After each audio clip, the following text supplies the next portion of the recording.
All right, we got Triple J, a.k.a. Bumpy Johnson, a.k.a. Fresh Dope.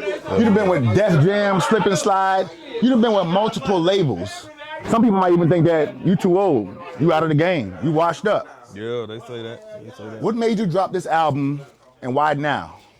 I just feel like, it's the perfect time for it because the condition of the world right now, bro. We fucked up right now, man. The world fucked up, and we need some substance right now, man. Right. There's so much bullshit out there right now, Facts. man. Ain't no substance, bro. And I'm just like, cause people reach out to me all the time. I'm one type of people, I really engage with my fans. I engage with them, you know what I mean? I ain't never been to, and hopefully I never will get too big to the point where I can at least take a little bit of time out of my day to engage with a few of my fans. People inbox me all the time. I can't, I can't engage with everybody, of course. Right. But I do find time, certain people I might, I respond to my inbox. And, you know what I mean? I talk to people. And one common subject I've been getting is a lot of people just demanding real music right now, bro. Because they tired of hearing all this. I ain't saying the music is weak, but people our age, they don't have nothing to listen to. Facts. You feel what I'm saying? Yeah. A nigga 40 and up, 35, some 35-year-olds got a mature ear, but niggas 40 and up, a lot of niggas don't want to hear what these young, not shitting on the youngsters, right. thing or whatever, but we ain't doing that no more. Right. We ain't shitting on what they doing, you know what I mean? We did our shit too, we did our thing, you know what I mean? But we passed that now. That's right. Nigga ain't 50 years old spending bins, bro. Right. You feel what I'm saying? So if you still want to be entertained, you want to hear some grown up shit. And so that's the void I had to fill, man, because I can't play old album, every day. I might play, get in the car and listen to old shit, but after a while, I want to hear some new shit. I want to hear old nigga talking about new shit. That's right. You feel me? So I'm that old nigga talking about new shit. Got you. And and nobody's doing that right now. We got a few niggas that's in doing it with their own different lane. You know what I mean? But the lane I'm in. Cause I ain't on that, I ain't doing it for just the females. I ain't doing it for the club. I'm doing it for us, my nigga. You feel me? I'm doing it for the retired street niggas. That's right. Not to cut you off. Yeah. With all of this other music that's out now, though, with all this drill music and stuff, has anybody ever hit you up for a feature and you like, I don't want that energy. I don't want to be on that track? All the time. Okay, got you. All the time. Some people get, it's people actually in the industry, bro. It's people, I'm not going to name drop, but it's people in the industry that probably still mad with me right now. I know at one point they were mad with me because they'll send me a song thinking that just because who they are, I'm going to jump on this record. Right. Got you. Then especially if you ain't talking about no check, a nigga think because they somebody and they be like, I'm finna send this nigga this record. I ain't finna, bro, I don't like the song.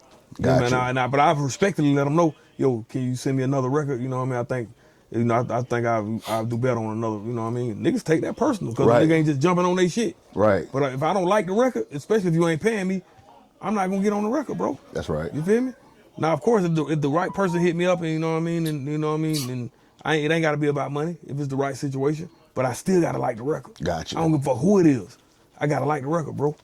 So real quick before I get back to the other questioning, if one of these jits got a straight drill song, just drilling the whole song, and he want Trip to get on it, you gonna say no or? Yeah, I'm definitely say no. That ain't my. I don't put that type of energy out though. Got you. That's what I wanted to know. I don't give a fuck how much money it is. Okay. I don't put that type of energy out though. I got you. That come back on you, bro. I've been alive long enough to know, and it's a reason why I'm still here, dog. That's right. All the shit I've been through is the reason I'm still here. I already know that shit come back, dog. I'm not gonna attract that type of energy into my life, my loved ones, because it ain't gotta be you. That's what a lot of people don't understand. Pain it ain't gotta come in the form of physically hurting you. Sometimes that shit get right here. And what's the best way to get here? Through your loved ones. That's right. You feel me? That shit ain't gotta be you, bro. You watching your loved ones suffer, a lot of that shit be some shit you done did, dog. Right, that's right. Hell yeah. I don't put that type of energy out there, bro. Got you. Nah, I don't do that. The name of this album is what, MLK Boulevard Gentrified? Yeah. Okay. Yeah, go ahead. Where did the Gentrified come from? Like, how'd you put that in there? What made you put that in the title? Well, back in 2005, I think, I released a street album called MLK Boulevard. Okay. That's really the album that kind of like got me known like throughout the state, because I was already big in the city and shit. But MLK Boulevard is the one that, because I was signed to Slip and Slide at the time. That's right. And that's the one that kind of like, got me past the city. Facts. Well, facts. Yeah. So it was creatively, you know, the situation I was in. I like all the songs were songs that I recorded, but like when I do an album, I might go in there, I might record 50 songs. Okay. And out of that 50 songs, I choose the best ones that I want for that album. So a lot of the songs that, because I was in a situation with other labels, you know what I mean? Okay. You know, we had the Slip and Slide situation, we had Big Scale, you know what I mean? So I didn't have the final say-so of everything that was put on that album. So I didn't have full creative control as far as the release. I had creative control as far as creating the content. Okay. But as far as the release went, I didn't have full control over that. So a lot of songs got put out that got put on that album that I didn't really necessarily think should have made the cut. And then the songs that I think should have made the cut that didn't. You feel what I'm saying? Gotcha. So to me, that was always an album that it really wasn't, you know, it wasn't done the way that I would have, if I had 100% control over what got released, it wasn't done the way that I would have wanted it. Even the artwork on the album, you know what I mean? It was like, you know, it was all right, but it didn't meet my approval. Dang, that's right. It was fire. But even with that being said, as far as the creative process for that one, how about the creative process for this album? Yeah, well, like I said, you know, the creative process for that, I use the same creative process throughout all my albums, bro. Okay. Back on that subject, what you saying as far as the name goes. So, okay, so that the concept of that album, MLK Boulevard itself. Right. My city, you know, we got an MLK Boulevard, and a lot of people, even especially locally, I've heard people from the other side, you know what I mean? Bro, you MLK Boulevard, that's all you think about is yo, you know what I mean? How about it? That's not what I mean by that. When I say MLK Boulevard, I'm not just talking about Rivera Beach Floor. I'm not just talking about the Raw. It's an MLK Boulevard in every hood, in every city. Snapple facts. In all across America. Yes, it is. And that's what I'm doing it for, bro. This ain't about just 561. This ain't just about 305. This ain't about 954. That's right. This ain't about, you know, Jacksonville. This everywhere, bro. Every time, every state I go to, every city I go to, I make it my business, man, where your MLK at? I know that's where the good food gonna be. I know that's where my vibe gonna be. And I go. I touch the turf. Everywhere I go, I touch the turf, because I don't pretty much go a lot of places where I don't know somebody connected, you feel me? Yeah. So if I get there, man, take me to you know what I mean? I want the good food, bro. Right. I want to go to the spots where the superstars can't go. Right, that's right. And I get there, bro, and 9 times out of 10, it's in the neighborhood where MLK Boulevard is, bro. So I came up with that concept years ago, like 2000, like I said, 2002, 2003 or whatever. I said, man, I'm gonna name an album MLK Boulevard, bro, because that's what I do it for. I do it for the hood, you feel me? Yep. And so, like I said, I released that album back then, and it got a lot of traction and shit, but it wasn't like, you know, the song selection wasn't really what I would have wanted it to be if I had 100% control of everything. Okay, because of the release. So everybody love that album. That album was fire, man. Yeah, well, you know. But you know, inside, you know what you. Okay, you know, but sometimes a lot of people like things that you be like, oh man, right. You know, so it ain't, you know. Right. But with this album, especially where I'm at in my career right now, I want to satisfy myself before I satisfy anybody else. Gotcha. And real quick, what are you expecting to get out of this album? Like, you know, what do you expect to get out? Big time, somebody see it? Where you kind of go from here? I'm not shooting down no possibilities. Right, I got you. I ain't gonna limit myself. That's right. You know, that's not the goal. I ain't going to the studio like, oh shit, I'm finna, you know, get another record deal. I'm finna, you know what I mean? Nah, man, I'm feeling the void. I'm feeling the gap, because this music is needed right now. I feel like I'm giving people something what's needed. And when you listen to it, you'll understand what I mean by that. Like it's subject matter that ain't being touched on right now. Like shit, like as far as the lack of appreciation that a real nigga get in this world. You know what I mean? Shit like that, man. So it's just, you know, as long as I, you know, feel that void that's missing. Right. That's all I want, man. And how about features on this album? You got features on this album? Nah. No. Oh, no features? Nah, no features, man. Okay. No features. You know, my last few projects, I ain't really, you know, the features thing, you know, because it's not that I'm against features, but I'm so, you know, I ain't gonna lie, for lack of a better term, when I'm being creative, I'm real selfish, dog. Damn right. I'm selfish when it comes. Now, I don't mean selfish as what I get back from it. Right. But like if I hear a beat, if I like that beat, I don't even hear nobody else on that motherfucker. That's right. I'm like, this me. They don't hear themselves on it, they just be on it. I'm not gonna kill this shit. Right, right. So if you ever hear me with a song with and I got a feature on my shit, it's some type of business behind it. Okay, you know what I mean? okay. But if I really like that song, man, I'm gonna get on this motherfucker and give it everything it needs, you know. And that's just, you know.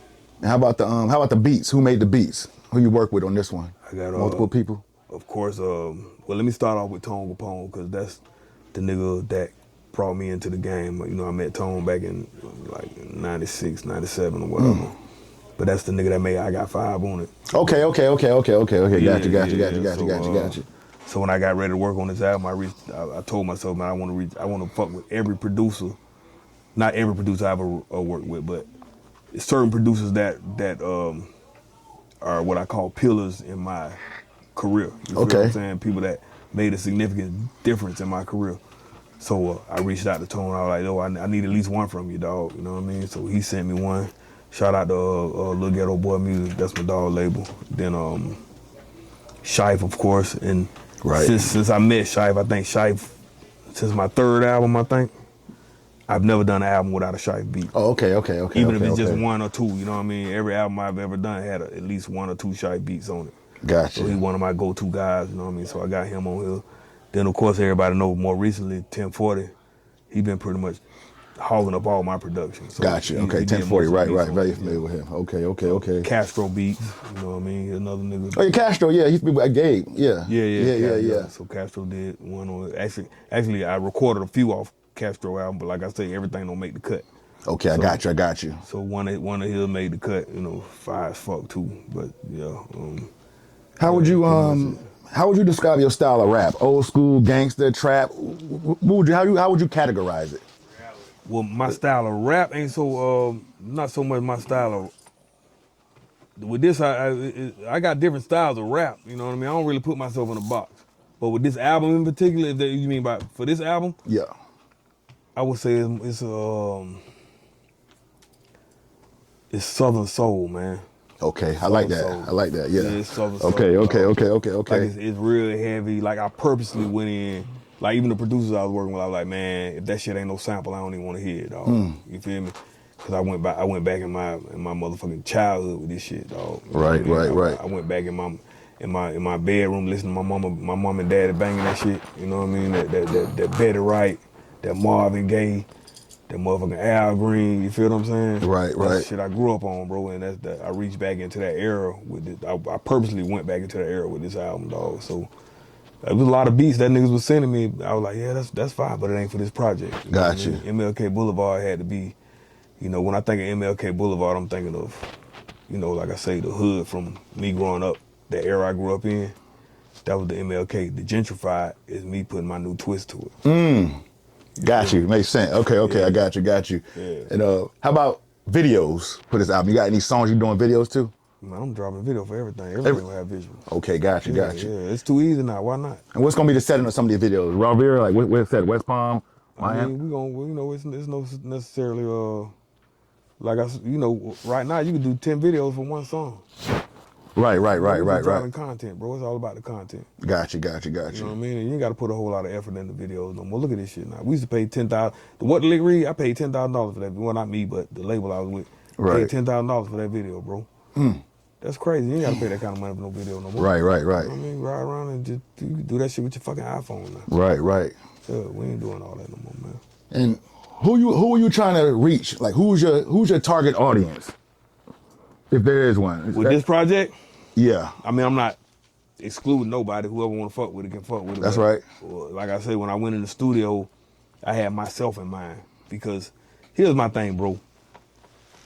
When I'm riding, I find it hard for me to find shit to listen to. You feel me? And I'm constantly finding myself pulling up some old, you know, some old Scarface, some old Juvenile, some old 8-Ball, MJG, some old, you know what I mean? But I know the albums front to back and say them bitches backwards. You know what I mean? Right. I love that shit. It's classic. But I want some new shit, bro. Right. I want some new shit. And a lot of my old favorite artists, they not dropping new shit. You know, Face my dog, I talk to him all the time. I'm trying to influence him to like, man, bro, get back in there. For me, I got my own personal reason for wanting to, you know, get him back in there because I'm a fan. Got you. You feel what I'm saying? And, you know, I thought when I came into it, I approached it like that. Like, I know I ain't the only one that feel like this way. I know I ain't the only nigga. I know I ain't the only middle-aged or whatever y'all want to call it that feel like I don't have nobody to listen to right now. I can't get in my car and listen to, like I said, I don't like the name drop. I can't get in my car. A lot of these niggas that's popping right now, that energy they putting out there. Yeah. Y'all had that, bro. I remember I used to be like you. I remember that. I'm past that stage in my life now. Right. I want that energy in my life, bro. You Right. feel me? I want to hear I want to hear a nigga that's talking about the kind of shit I'm on in my life. I want to hear a nigga rapping about that kind of shit. And nobody's doing it, dog. Nobody doing that. You feel me? Yep. So that was the reason. That was my motivation, man. And that's my target audience. Niggas like me, retired street niggas. For lack of a better way of putting it, I made this album for retired street niggas, man. Niggas that was out there, you know, doing your thing, you hustling or, you know, whatever you had going on in the streets. But you to a point in your life now, your kids grown, you sitting back, you can't be out there. Nigga can't be out there 45, 50 years old out there doing the same shit they were doing. There's a lot of niggas trying to, bro, you look silly, dog. Right. You look silly, my nigga. It's over with, bro. Sit on back, let them young niggas have that.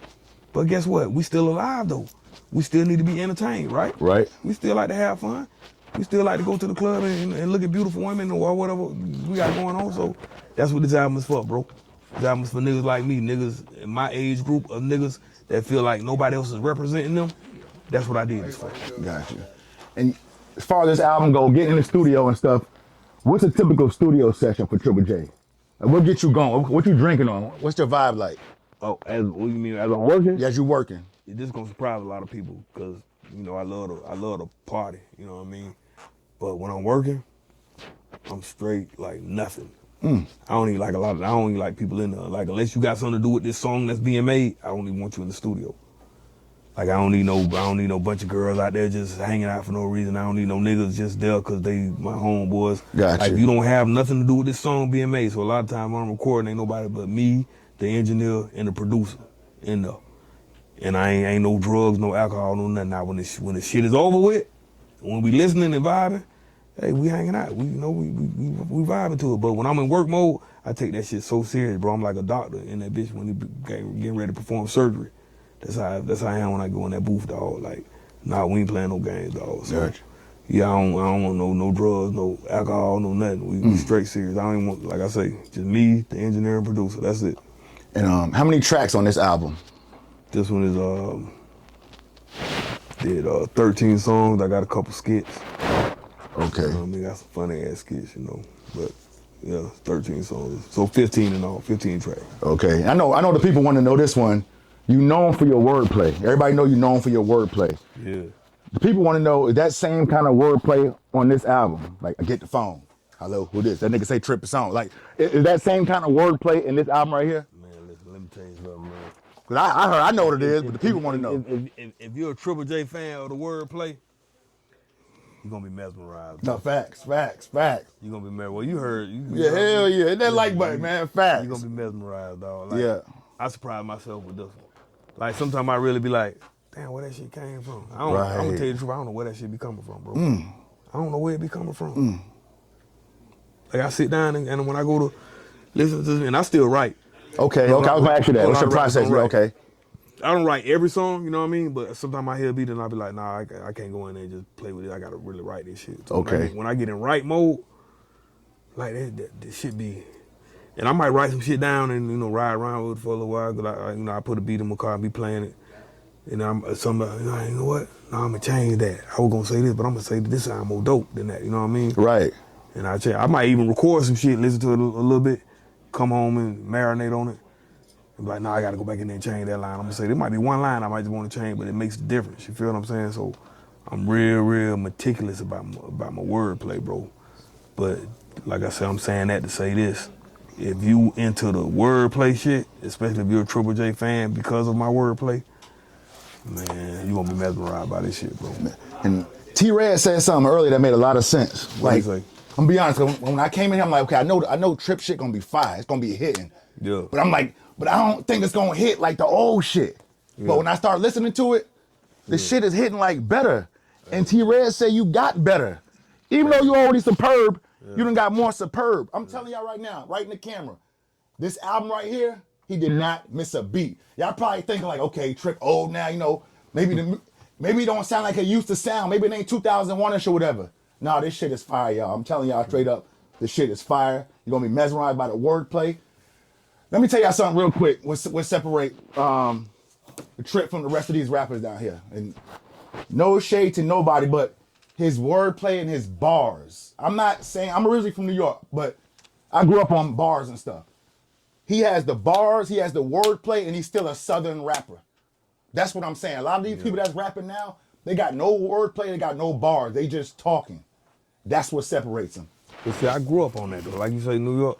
Shout out to NY, man. Yeah, I seen the Bush, the Bush with the analogy you was making. Right. Bushwick Bill. Yeah, Right. I listened to all of that for A real. lot of Southern niggas don't give it up for NY, man. But at the end of the day, dog, that's what rap started at. Right.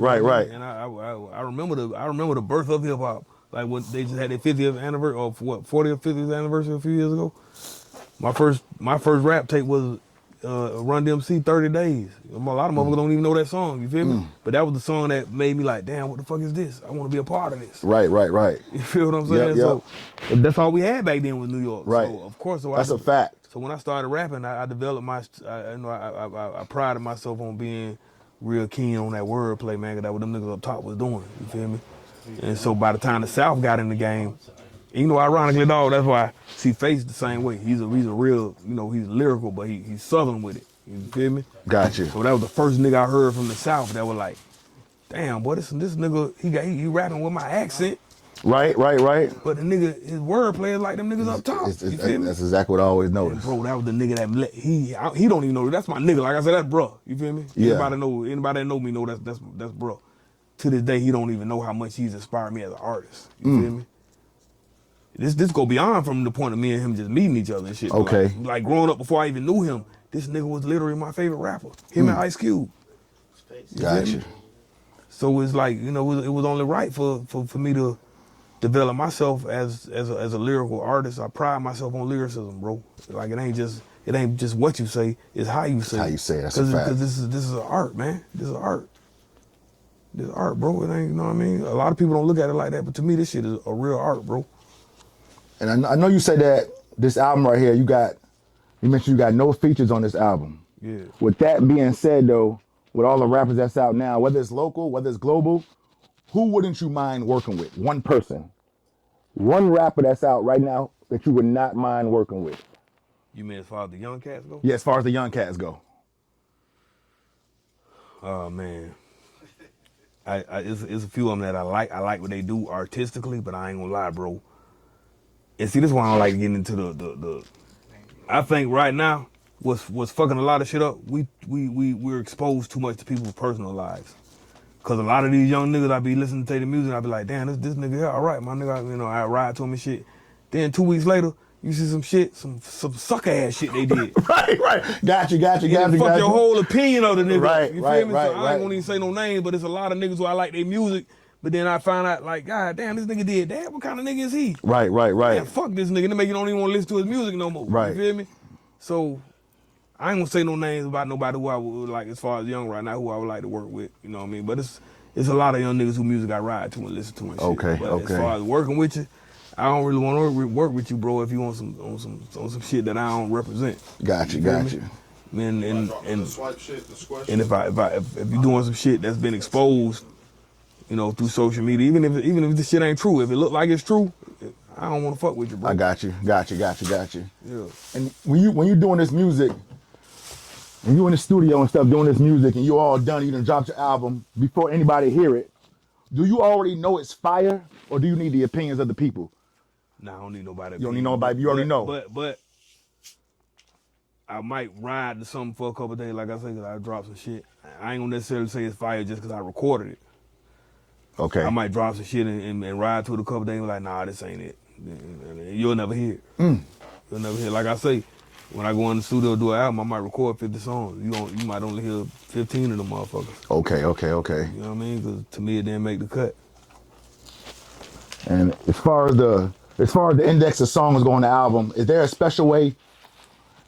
Do you put songs in certain places? I'm glad you asked that. Okay. I'm glad you asked that, bro. I'm glad you asked that. So I'm not a nigga that go in there and make singles. Okay. You feel me? Even if I go in there and I feel like this song might be something that can lead the whole project, I didn't go in there with the intention for this song to be played isolated. When I do a project, and that's why every time I release some shit, I release a whole album. Cause you know, like I say, Ice Cube and Scarface, they're my favorite two rappers, and that's what Cube did. If you listen to, it's no surprise that Cube became an actor, because if you listen to his early music, the nigga was making movies in the studio. Right. You feel what I'm saying? Right. So I'm like, damn, when I go in there, that's what I do. I like, every song, and it need to be played in that order. Gotcha. I'm heavily involved in the arrangement of my songs because, this song got to go behind this one. I know a lot of niggas let other people pick their arrangement, you know what I mean? But like, nah, this song, I'm big on that, dog. I do a whole album and that shit need to be played in this order. Yeah. And you got a young kid right now. He probably about 17, 18. He's looking into rapping, you know what I'm saying? He inspired by you and everything. What advice would you give that young kid right now that's trying to be an up and coming rapper? What would you tell him? The best advice I can give a young nigga 17 years old, I put myself back into the mind of a 17-year-old, man, when I was 17 years old. To being a child of, a fan of this shit we call, back then, gangster rap is what we called it. That was the shit I was into. And if I would have got a phone call from maybe like my favorite, artist back then, what I would want him to tell me is just let your life experiences be what leads your craft. You feel what I'm saying? And that's because throughout my whole career, I've realized that my most powerful pieces of artwork were the ones where I drew from personal experiences. Like I got a big imagination, you know what I mean? Fact, we could tell. Yeah. So I know how to incorporate imagination with reality, you know what I mean? Okay. But I've always realized that like when that shit just be reality, dog, you know what I mean? Even if you sprinkle a little bit of imagination in there, but if you use reality as your foundation, like your personal reality, because everybody got their own reality. Right.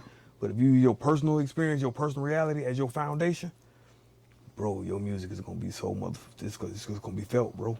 They're gonna feel that shit.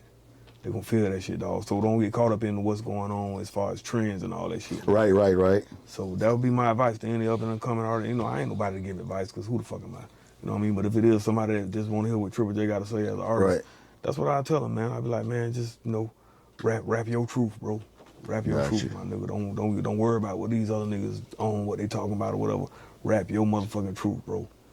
That's right. And when did you realize? I know people want to know this question. I don't know if it's ever been asked before.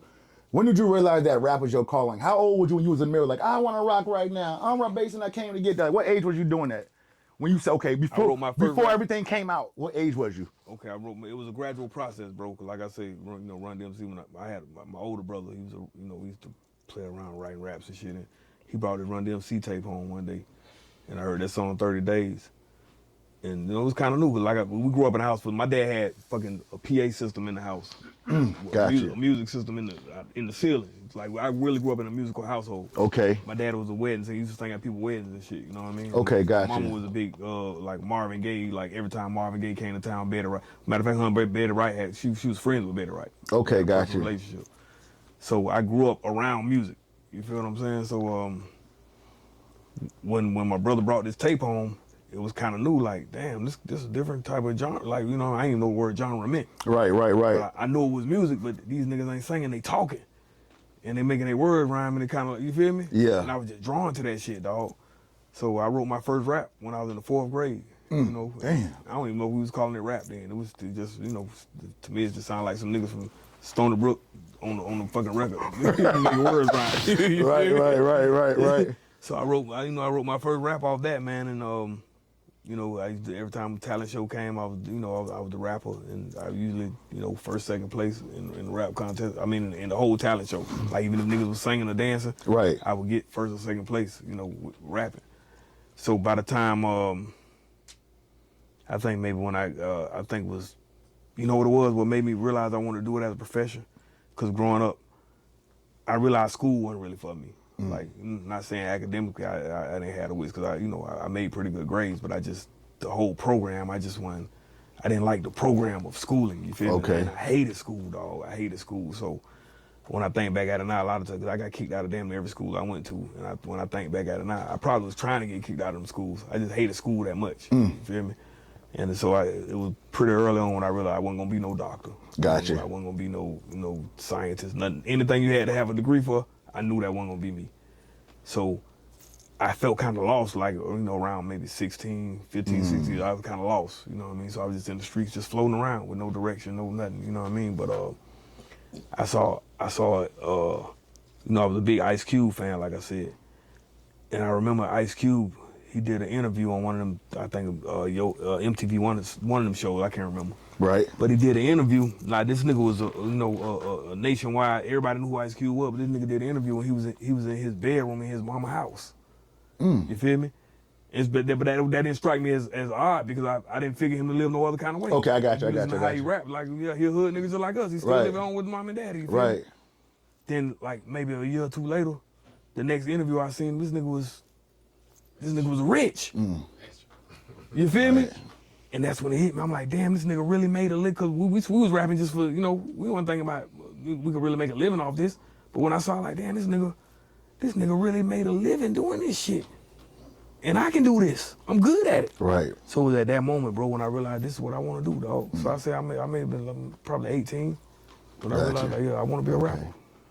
And back to the album real quick, MLK Gentrified. What are some of the titles to some of the tracks? I go down the list. I got Grown Folk Music. That's the first one. Okay. Which is basically, that's the album. That's the whole subject matter of the album. You know what I mean? So I wanted to start off with that. I'm letting you know, if you ain't into grown folk music, this ain't for you. Okay, got you. You feel me? Got you. The second one, Auntie Betty, is a real personal song for me because, for one, like I say, Betty Wright, that was my mama's first, favorite artist, period. And all Betty Wright songs was just, if you came to my house, you heard a Betty Wright song. Okay. Saturday or Sunday, that was, you feel me? She did a whole series of those Pain records. And I always said, like, damn, I wouldn't mind redoing one of them records. That's right. So, we got the Auntie Betty. We got the crack record, that's like me basically just, looking back at how much the crack epidemic really affected not just my life personally, but anybody, if you grew up in the 80s and you was from the hood, not just my hood, but all across America. If you grew up during the 80s in the neighborhood, in our neighborhoods, crack affected your life in some type of way. Definitely. It affected your life in some type of way, whether you was using it, or, we was too young to be using it, hopefully, at that age, but but you knew, like you had an uncle that was smoking. Yep, both my parents. Yep, an I know. auntie that was smoking, some people parents, you know what I mean? Both of them, yep. A big brother that was out there hustling, you know what I mean? That too, yep. Your neighbors, like it was everywhere. It was so saturated, and it was so normal to us that we don't realize until we get older and look back at it like, man, that shit wasn't normal. It was normal to us, but that shit wasn't really, that really wasn't normal, dog. That wasn't normal life. It was just normal in our communities. Right. Gotcha. You feel me? So I just did a song just touching on that, how normalized crack was in our communities, dog. And then what's the next song? Appreciate It. No, Move Something. I had to, 2 Live Crew, I had to pay homage to the fucking Move song. And that was the first, like I say, man, we grew up in downhill. We ain't had nobody to listen to but New York niggas. Right, facts. So 2 Live Crew was the first niggas that I heard. And I heard my first 2 Live Crew record, Hey, We Want Some Pussy. I think I was in the 6th grade. And that was my first time like, damn, this nigga down here making records. Right. You know what I'm saying? So yeah. I just had to, just pay homage to the Miami-based culture. Gotcha. Move Something, and then Appreciate It. That's the next one. Okay. Basically just me, just saying how men don't get like real men. I ain't gonna say real niggas, man. Real men in this world, we just not appreciated enough, dog. So that was that record about. And then I can't remember all the titles right now, but yeah, man. But and for this album, any album you have ever done, yeah. When you putting a song together, what comes first, the hook, the beat, or the story? Is there order? Like, which come first? Because some people do different. A lot of time, I shouldn't even say this right now, man. But a lot of my story raps be real stories, bro. Right, gotcha. So if it's a story rap, that shit is so easy for me to write because the story's already there. You know what I mean? So when it's a story rap, well, all I do is I just got to make the words rhyme. Gotcha. That's an easy process, bro. It's just like the story's already there. Right. So and usually when it's a song like that, so I if I'm doing a story rap, like I said, the story there, so I just lay it out, and then I might come up with a hook way later. Gotcha. I might do the hook like not even during the same session. You know what I mean? But I'm gonna get that story out. Got you. And I come up, I might listen to it a few times, and I hear the hook and something I said, like, okay, damn, I'm gonna make this the hook. But yeah, and then like if it's a song that ain't a story, if I'm just flexing my lyrical skills, as they say, right?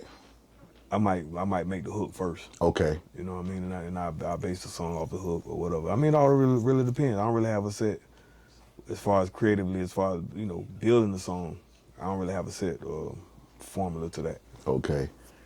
Being you were signed to Def Jam, Slip and Slide, with your unique rap flow, your unique wordplay, when you was with those two labels, did they try to change your style? Oh, of course. Okay. They're not so much Slip and Slide. Shout out Ted Lucas, man. That's still my nigga. Okay. Nah, Ted didn't have nothing to do with the music at all. Like Ted was like, he'll tell you, nigga, I don't pick no records. I don't know nothing about that shit. Let's just, whatever, He had a homeboy, Julian, picking the records. He was like, whatever Julian say go, that's what we do. Okay, got you. But yeah, with Def Jam it was a lot different, man, because I make songs that I would have to submit them, and I don't even know who was yay or nay in them motherfuckers, dog. But it was big. That was it was a big difference, man. That was a process for them. And this MLK Gentrified album, what separates this album from the rest of the albums you put out? I think it's where I'm at in my life right now, man. Okay, got you. Good answer. Yep. All my albums, they signify where I'm at during that time period in my life. So that'll be the same thing for this one. It's okay. Where I'm at right now in my life. It's a reflection of where I'm at. What's the biggest misunderstanding that people got about you being an artist, if there is one? Being an artist? Yes. Or even a person. What's the misunderstanding? I can answer that. As far as being an artist, I don't really know. You know what I mean? Right. Because it's the difference between being an artist and being a rapper. An artist, when you're an artist, you're presenting yourself to the world. That's really who you are. A rapper that's a gimmick. That's Right. Get what you're saying? Yep. So I can't separate the two. So the biggest misconception of me that people might have is that I don't know, man. I hear so many things, and when I hear, I be like, damn, motherfucker said that. They think, Right. I think a lot of people probably they don't realize how good I can put myself in any room and be a part of that room. Right. You feel what I'm saying? Yep. Like I can sit in corporate meetings and not be the ignorant nigga. You know what I mean? And I can go into projects and be that ignorant nigga.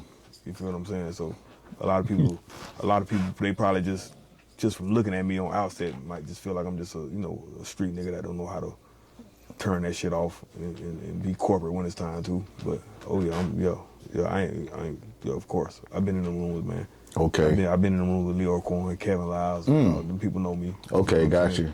I've been in a room that a lot of people can't get into, and I carry myself a certain way when I'm in the rooms. So, got you. Yeah, ain't no room I ever been in that I can't come back in. Okay. Understood. And for this album right here, with all the tracks you got, do you have a favorite track on this album? I do, but I ain't gonna say it. Okay, got you. You ain't gonna say it. Okay. And even that's what I'm saying. Even picking a favorite track, how do you like you put 100% into every song you do. We all know that. Yeah. You put your all into every song. Right. So with that being said, how do you pick a favorite track? I didn't pick a favorite track. It picked me. Well, you can't trick fool. I'm telling you, cannot trick Trip, man. For real. Got you. Yeah, I didn't pick it. It picked you. It picked me, though. It was one of them songs that, like, I'll tell you this, though. That one particular song set the bar for this album. Okay. Once I recorded that, like, it was probably maybe the third song I recorded. And the other two songs I recorded before that, I was like, nah, I got rid of them. I was like, this is the bar right here. So everything had to match that. The parade coming up, MLK parade also, right? Yeah. You gonna have any parts of that as far as rapping and stuff like that? Nah. I might come out there and participate. I'm big in the city. They all the mayor is my homeboy, so I might holler at him and see what he got going on or something like that. But okay. As far as right now, we ain't got nothing locked in. Hit that like button. Y'all see where it's coming through. As we close this interview, Trip, you got what do you want to tell the people, man? Just as in closing.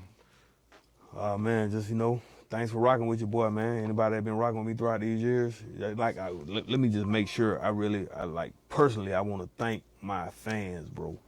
Cause I feel like my fans ain't just regular fans, dog. If you still rocking with Trip after all these years, you gotta really be somebody who, you know what I mean, you in the paint with a nigga, dog. You feel me? And I just wanna thank you for that, dog. And you know, cause a lot of people, they have people that listen to their music, you know, they fans ain't real, they not, and I ain't gonna say the word loyal, you know, because I think that's a loose term.